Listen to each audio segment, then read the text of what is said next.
여러분 안녕하세요. 필라림입니다. 이번 주가 굉장히 긴 연휴가 있잖아요. 추석이 와서 본가에 가서 부모님을 뵙고 거기서 한 이틀 정도 지내고 올 예정이에요. 그래서 이번 주는 일반적으로 제가 올리던 그 재활운동 시퀀스에서 조금 벗어나서 저희 부모님을 케어하는 영상을 좀 보여드릴 거예요. 부모님이 뭐 특별한 게 있어서 케어를 할 수 있으신데 좀 특별하기는 해요. 저희 아빠가 한 25년 정도 전에 뇌출혈로 쓰러지셨어요. 그때 당시에 근무하시던 회사의 연구실에서 쓰러지셨는데, 쓰러지시고 나서 시간이 많이 흐른 뒤에 좀 발견이 되셔서, 그리고 그 당시에는 제가 아직도 기억이 나는 거는 저희 아빠 케이스를 이제 다루실 때 의사 선생님들이 뒤에 굉장히 많은 수의 선생님들을 데리고 다니셨어요. 교수님들이.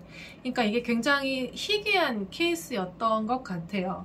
그래서 한 번 아빠를 뵐 때마다, 진료하실 때마다 막 줄 서서 정말 젊은 이제 선생님들이 같이 보고 계시고, 어쨌든 그래서 그 경과가 어떻게 됐냐면 오른쪽이 다 마비가 오셨어요. 그래서 오른쪽을 움직일 수가 없었고, 오른손, 오른 몸통, 오른 다리, 오른 팔 전부 다. 그리고 언어의 장애가 와서 냉장고를 보고 라면이라고 얘기하고, 뭐 창문을 보고 앞에 지금 포도가 있어서 포도라고 얘기를 한다던가, 내가 보는 사물이랑 알고 있는 단어의 매치가 일어나지 않았었어요. 그래서 언어를 다시 말하는 방법을 처음부터 다시 배우셨고, 그래도 시간이 많이 흐른 지금은 걷는데 약간 쩔뚝거리시는 건 있고 한데, 외관상으로 봤을 때는 이게 마비가 있는 건지 아닌지는 사실 티가 많이 나지는 않아요. 근데 뛰는 거가 일단은 안 되시고 빠르게 걷는 것도 잘 안 되세요. 왜냐면 오른쪽의 감각이 지금은 어느 정도는 있거든요. 근데 왼쪽보다 많이 약해요. 그래서 오른쪽 팔에 이렇게 내가 물을 붓거나 해도 이게 물이 흐르는지 안 흐르는지를 느끼기에 시간이 좀 걸리는, 그렇게 조금 무뎌져 있어요. 그래서 감각이 떨어지니까 움직임도 안 나오고, 그래서 오른팔을 쓰려면 팔을 이렇게 짐 들듯이 들어서 이런 식으로 뭔가를 이렇게 잡게끔 이렇게 해놔야 얘가 조금 힘을 쓰는, 그래서 이렇게 능동적인 화려한 움직임이나 일상적인 움직임은 지금은 어려우신 상태예요. 그래도 걷는 거, 그리고 일상적으로 얘기하고 뭐 가족들이랑 지내는 거, 이런 거에는 아무런 이제 불편함은 없으신데, 다만 일반적인 사람들과 비교했을 때는 차이가 많이 나는 부분들이 좀 있어요. 그래서 제가 저희 아빠를 좀 재활을 해드려야 되는데, 평소에 일할 때는 도저히 시간이 안 나서 제가 본가에 가지를 못해요. 그래서 다른 분들의 몸을 케어하는 시간은 많지만 정작 저희 부모님의 몸을 케어를 해드리지는 못하고 있는 상황이라서, 이게 정말 내가 올바르게 잘하고 있는 건가? 약간 방향을 좀 바꿔서 부모님을 좀 챙겨야 하는 시간이 오는 것 같고, 이제 곧이 될 것 같고, 그 시간이. 그래서 어쨌든 추석을 맞이해서 제가 본가에 가니까 저희 아빠가 재활을 하시는 모습을 좀 보여드릴 건데, 가장 먼저 소뇌의 기능을 깨울 거고, 그리고 중뇌의 기능을 깨울 거예요. 그리고 그것들을 다 포함해서 시각이랑 전정기관을 같이 동원시켜서 움직임을 조금씩 만들어낼 거예요.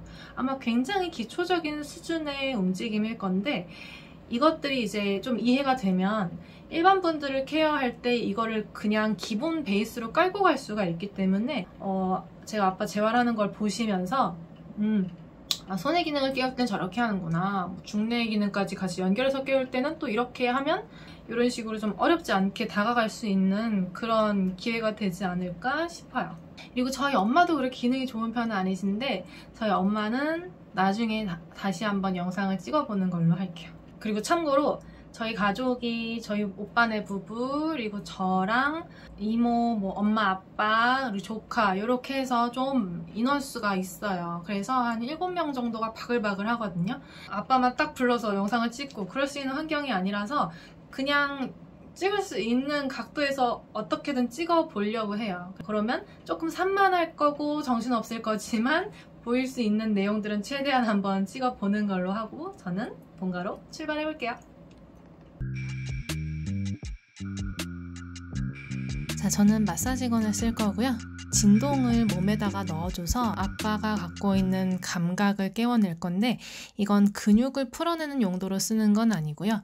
가장 약한 세기로 몸에다가 진동을 불어넣어서 약해진 감각 수용체들을 깨워주는 용도로 쓸 거예요.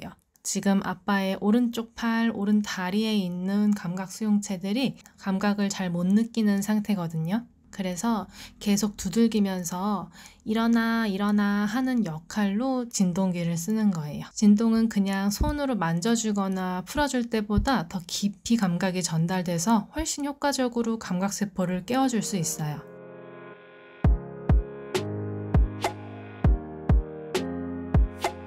자, 이제 중뇌랑 소뇌를 깨우는 트레이닝을 할 건데, 안구의 움직임을 한번 만들어 볼 거예요.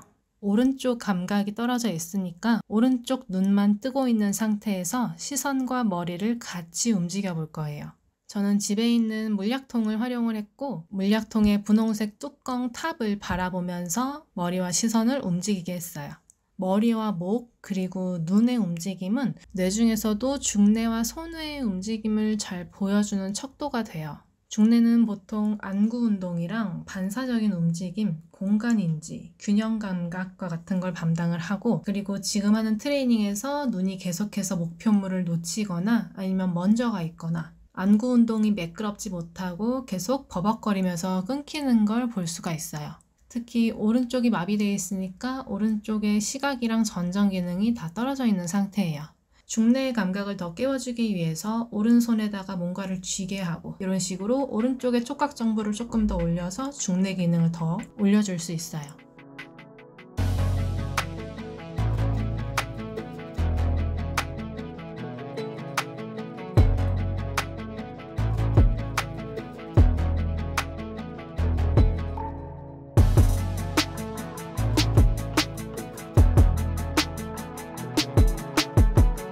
중뇌를 또 깨울 거예요. 이제는 머리를 고정하고 눈만 한번 움직여 볼 거예요.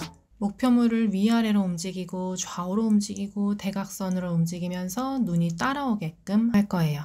시각이랑 전정기관이 약하신 분들은 특히 시각의 예민도가 좀 높이 올라가는 경우가 있어서 잠깐 눈을 감고 머리를 좌우로 도리도리 움직이면서 시각의 예민도를 좀 떨어뜨릴 거예요.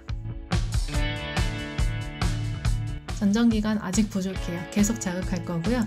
머리를 오른쪽으로 기울이고 살살 위아래로 몸을 움직일게요. 위치 변화를 인지하는 전정기관의 기능을 깨울 거예요. 그리고 오른쪽 기능이 약하니까 머리를 오른쪽으로 기울이고요. 자, 여기서 조금 더 강하게 가보면 스쿼트 하듯이 무릎을 접었다 펴면서 상하 운동을 조금 더 강하게 줘볼게요. 머리를 한쪽으로 기울이면 귀 속에 있는 이석이 그쪽으로 이동을 해요. 그러면 오른쪽, 왼쪽, 앞, 뒤, 대각선 이런 것들을 인지하는 귀의 수평 감각도 같이 깨어날 수 있어요. 머리가 한쪽으로만 기울어져 있으면 귀 안에 있는 이석이 한쪽으로만 이동해 있기 때문에 이게 장기화되면 머리를 반대쪽으로 움직였을 때 이석이 빠르게 이동하지 못하고 느릿느릿 끈적끈적 이동하게 되니까 그렇게 이석증이라는 질병이 또 오거든요. 그래서 머리의 움직임은 이런 이석증 예방에도 중요하고 위치 감각을 계속해서 깨우는 데도 되게 중요해요.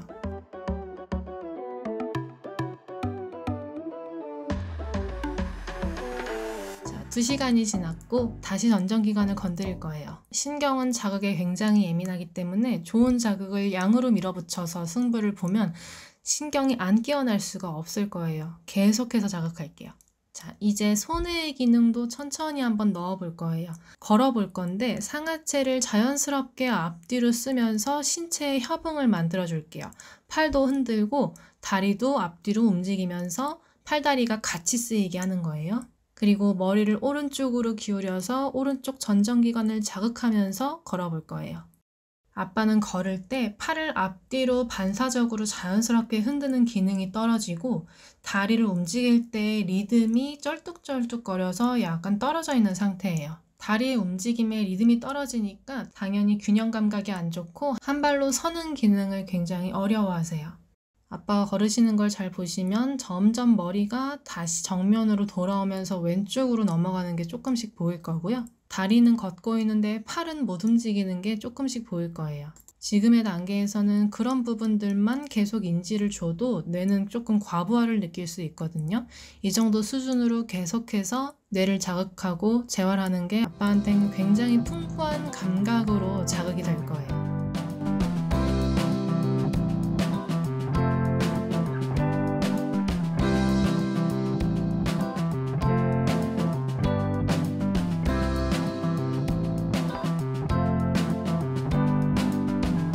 머리를 오른쪽으로 기울여서 몸의 상하 운동을 해주시고요. 이렇게 전정기관, 시각기관, 손에, 중내 전부 건드릴 거예요. 제가 손해랑 중내만 얘기를 하지만 사실상 뇌간이라고 불리는 중내, 교내, 연수가 다 포함되어 있는 부분을 전체적으로 건드리는 거고요. 그 부분에 망상체라고 그물 모양으로 기다랗게 뻗어있는 네트워크 기관이 있어요. 그래서 이 망상체가 중뇌도 지나가고 또 손해랑 굉장히 인접하게 위치해 있거든요. 근데 이 망상체가 하는 일이 좀 중요해요. 근육의 톤도 일정하고 안정적으로 유지를 해주고 이 부분에 이상이 생겼을 때는 아빠의 손가락 같은 것처럼 과한 굴곡이 일어난다거나 또 다리의 신전이 잘 안 나온다거나 이런 증상들을 볼 수 있어요.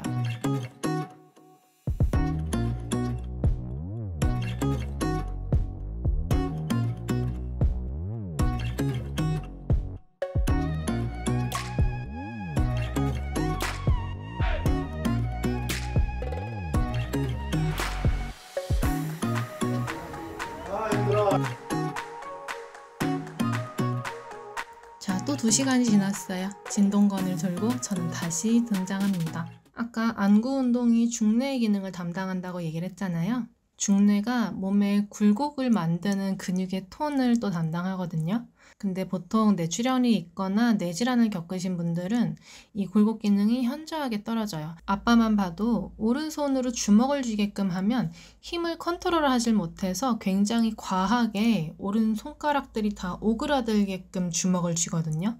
어려운 망상체니 뇌관 뭐 이런 것까지 다 얘기를 했는데 결국에 중요한 건 지금 하는 거는 뇌 기능을 깨우고 있는 거라는 거. 물론 아빠가 오른쪽의 기능이 약하니까 오른손가락에 굴곡근을 강화하고 신전을 많이 해서 엉덩이의 감각을 깨우고 그런 게 운동 방법으로 적당하다라고 생각을 할 수도 있는데 사실상 효과가 정말 없어요. 아빠는 20년 넘게 계속해서 근력 강화 운동을 해오셨고 아빠뿐만 아니라 정말 많은 뇌질환자분들이 근력 운동을 많이 하세요. 그것도 5년 하는 거 아니고요. 정말 10년, 20년 계속 하시거든요. 몸을 위해서.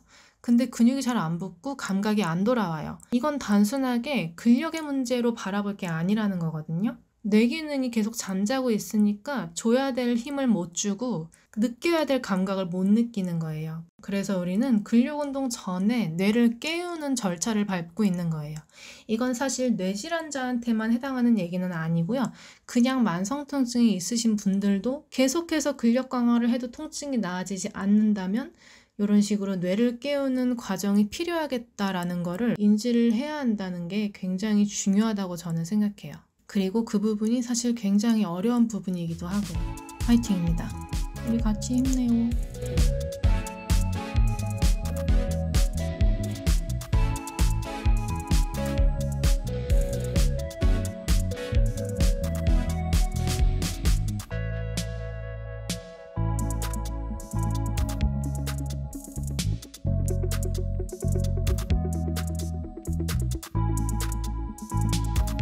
이제 서서 걸을 때도 가슴을 회전하는 기능이 조금씩 돌아와야 되니까 가슴과 팔을 움직여 볼게요. 영상에서 보이는 것처럼 오른팔이 좀 어색해요. 짐짝을 힘으로 들어 올렸다가 또 옆으로 밀어냈다가 하는 그런 좀 의도적인 움직임이 보일 거거든요. 여기서 더 기능을 끌어올리기 위해서는 시선을 앞쪽으로 고정하고 가슴의 움직임을 만들어내는 거. 시선을 고정한다는 거는 중뇌와 손해를 굉장히 안정적으로 잡아준다는 걸 의미하거든요.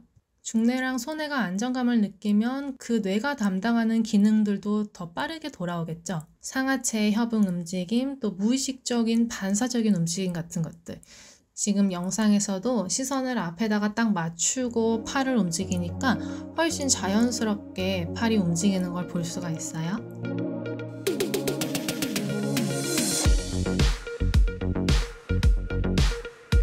무릎이랑 고관절을 살짝 굴곡한 상태에서도 똑같이 움직여 볼게요. 이제 리듬을 타게끔 한번 유도를 해볼 건데 박수를 쳐주셔도 되고 음악을 트셔도 좋아요. 팔을 상하 위아래로 흔들흔들 하면서 날개뼈도 자연스럽게 움직이게 해주시고 등이랑 가슴도 같이 회전하면서 움직이게 할게요. 고개를 오른쪽으로 기울여서도 똑같은 동작을 진행해 볼게요.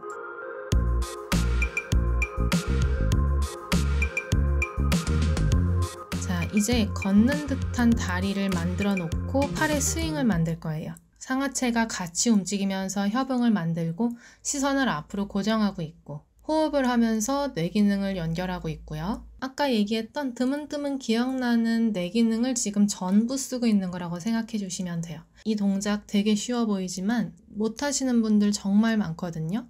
뇌질환자뿐만 아니라 일반적인 만성 통증이 있으신 분들도 리듬을 잘 타지 못하시고 좀 삐걱삐걱 움직이거나 균형을 못 잡으시는 분들이 되게 많아요. 그래서 내가 준비하는 운동 프로그램 속에 정교하고 화려한 움직임을 가득 채우는 것도 좋지만 부담없게 몸이 리듬감을 익히면서 팔다리를 전부 자연스럽게 쓰게끔 하는 그런 동작을 넣어주시는 것도 굉장히 도움이 많이 될 거예요. 자, 발 바꿔서 똑같이 반복할게요. 여기서 우리가 좀 특징적인 것들을 볼 수가 있어요. 왼발이 앞으로 와서 굴곡의 포지션으로 오니까 중심이 많이 흔들리는 게 보이거든요. 오른쪽 다리는 감각이 떨어져서 또 문제가 되지만 왼쪽 다리는 감각이 살아있음에도 불구하고 균형을 잡지 못하고 힘 조절이 어려워져요. 오른팔이랑 연결돼서 사선으로 같이 네트워크를 만들면서 움직이기 때문이거든요. 그래서 이거는 뇌질환자뿐만 아니라 오른쪽 상체의 기능이 떨어지는 사람은 왼쪽 다리도 꼭 같이 봐줘야 되고요. 반대도 마찬가지고요. 몸은 사선으로 같이 연결돼서 움직이니까 동측도 같이 보시되 반대측도 꼭 같이 보셔야 돼요. 자, 시선이 계속 흔들리고 또 시선이랑 머리가 점점 왼쪽으로 돌아가기 시작하거든요. 마음이 급해졌고 호흡이 깨졌다는 거예요. 눈으로 볼 수 있는 타깃을 드릴 거예요. 일단 시각이랑 전정 기능부터 안정적으로 잡고 다시 천천히 움직일 거예요. 시각봉이나 집에 있는 볼펜의 뚜껑 이런 것들, 저는 물병을 썼지만 그런 구체적인 사물을 갖다가 딱 보여드릴 거예요. 그리고 우리가 지켜보면 흔들리지 않고 자연스럽게 움직이시는 걸 볼 수 있어요.